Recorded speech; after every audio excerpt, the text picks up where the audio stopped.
Hélène Frade pour Dans la Presse. Bonjour Hélène. Bonjour Damien. À la une de la presse notamment ce matin, l'invitation lancée par les États-Unis à une soixantaine de pays, invitation à siéger au Conseil de la paix.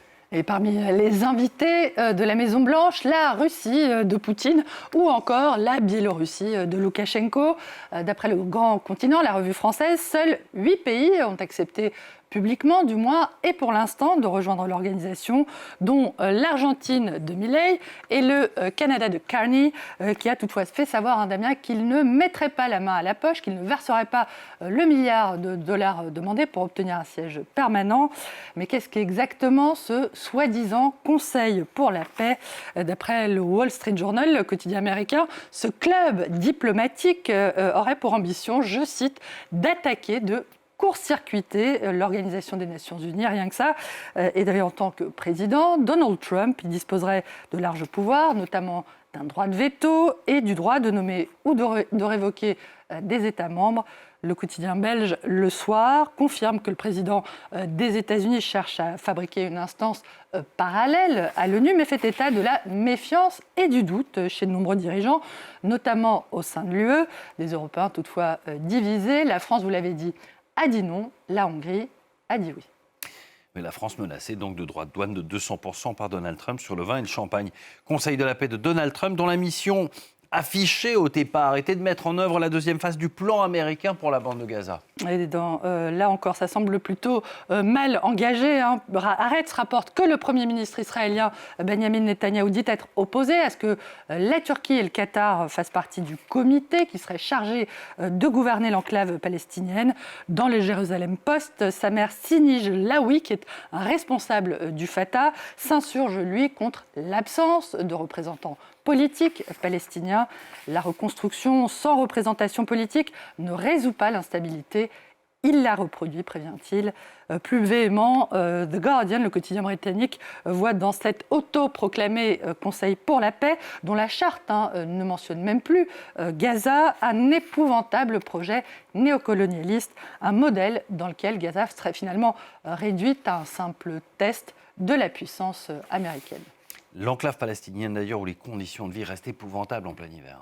Al-Quds Arabi, qui est un quotidien panarabe de Londres, relaie l'alerte de la défense civile de Gaza sur les conséquences de la chute des températures dans un contexte de détérioration de l'aide humanitaire, des conditions humanitaires. Dans Haaretz, Lucy Aitchison, qui est une médecin qui défend également les droits humains, s'alarme en particulier de l'explosion, je la cite, du taux de mortalité maternelle et des conditions de vie extrêmement précaires pour les tout jeunes enfants, le froid donc, mais aussi les infections et la malnutrition. Les femmes et leurs bébés, tous non combattants, souffrent de manière disproportionnée et témoignent de notre échec moral, accuse-t-elle. Pourquoi Israël s'obstine-t-il à maintenir Gaza au bord de l'effondrement? Pourquoi l'État hébreu entrave-t-il la stabilisation du cessez-le-feu et retarde-t-il le passage à la deuxième phase de l'accord qui a été conclu avec le Hamas? Pour Ramzi Baroud, la réponse est sans détour. Israël, je le cite, veut se réserver la possibilité d'un nettoyage ethnique. Le rédacteur en chef de Palestine Chronicle, qui signe une tribune dans le journal saoudien Arab News, en veut pour preuve le plaidoyer de plusieurs hauts responsables en faveur d'une occupation permanente de Gaza par Israël, les tentatives de manipuler donc sa démographie et l'interdiction du retour des Palestiniens dans les zones détruites à l'est de la ligne jaune, la ligne qui a été établie à l'occasion du cessez-le-feu par l'armée israélienne. La Gaza passait donc au second plan de l'attention médiatique. Ce n'est pas le seul dossier non plus. Il y a la guerre au Burkina Faso depuis 10 ans maintenant et les tensions sur place. Et la Croix raconte comment ce conflit a atteint un niveau de violence sans précédent sur fond de durcissement de la répression par la junte au pouvoir. D'après le quotidien français, outre les 2 millions de déplacés, les milliers de victimes, cette guerre provoque une multiplication des suicides, des dépressions, des troubles anxieux et du stress post-traumatique, des blessures, je cite, psychologiques qui se creusent dans le silence. Un mot de la politique française à présent. Hélène, cette décision de Sébastien Lecornu d'engager bien la responsabilité de son gouvernement cet après-midi en activant le fameux article 49.3. Et pour obtenir le soutien du Parti socialiste, Luc Kisiel l'a évoqué, le Premier ministre accepte le maintien de la taxe exceptionnelle, finalement plus provisoire, sur les très grandes entreprises, d'où le dessin de Keck dans l'opinion qui montre le PS vidant les poches de Sébastien Lecornu. Le journal fulmine contre ce budget de tous les renoncements, de destruction, je cite, des finances publiques. Même mécontentement du côté du Figaro qui critique, je cite, le socialisme économique auquel se serait converti Sébastien Lecornu. Mécontentement d'ailleurs aussi à gauche sur la méthode. Tout d'abord, Libération ne manque pas de rappeler la promesse de Sébastien Lecornu de laisser de côté l'arme du 49.3 pour faire adopter ce budget 2026.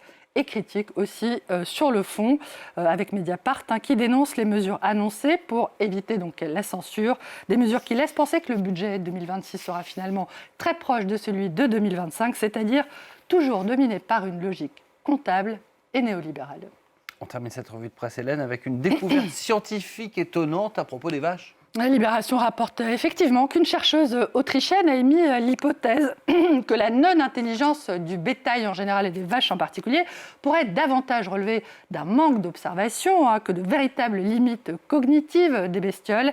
Elle s'est donc attelée à une observation plus minutieuse et a découvert qu'une belle vache brune, que vous voyez ici à côté de moi, qui s'appelle Véronica, une belle vache brune des Alpes autrichiennes, savait se servir d'un objet. Si vous ne me croyez pas, voyez plutôt cette vidéo. On voit Véronica se saisir d'un balai pour se gratter le ventre, le dos et le reste. Si cette scène n'est pas une preuve de compétences extraordinaires, elle n'en reste pas moins absolument surprenante. Merci beaucoup, Hélène. Ça fait du bien, des bonnes nouvelles de temps.